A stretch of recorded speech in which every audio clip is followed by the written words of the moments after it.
मिलत टाइम्स में आपका स्वागत है। मैं हूं आपके साथ मुनव्वर आलम। एरंडोल की 400 साल पुरानी जामा मस्जिद को जिला कलेक्टर ने सील करने का ऑर्डर जारी कर दिया है। यह मस्जिद अलाउद्दीन खिलजी के ज़माने में बनाई गई थी और इस मस्जिद पर हिंदू पक्ष ने दावा भी ठोक दिया है।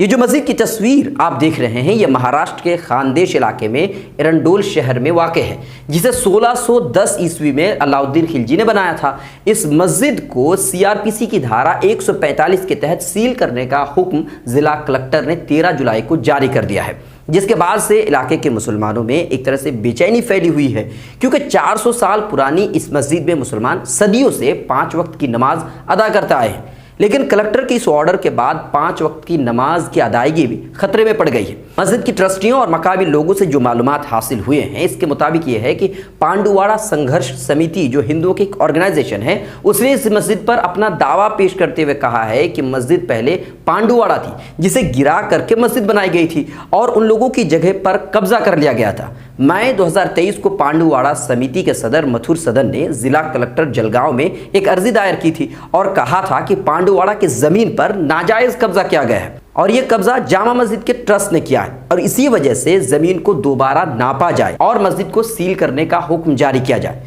डीएम अमन मित्तल ने 11 जुलाई को अर्जी दाखिल करने वाले जामा मस्जिद के ट्रस्टियों, तहसीलदार और पुरातत्व विभाग के लोगों को तलब किया था। कलेक्टर ने दोनों पक्ष के दलीलों को सुनने के बाद सीआरपीसी की धारा 145 के तहत यह हुक्म जारी करते हुए मस्जिद को सील कर दिया। जिला कलेक्टर ने 13 जुलाई को महाराष्ट्र वक्फ बोर्ड के नुमाइंदों को भी मस्जिद के कागजात के साथ तलब किया।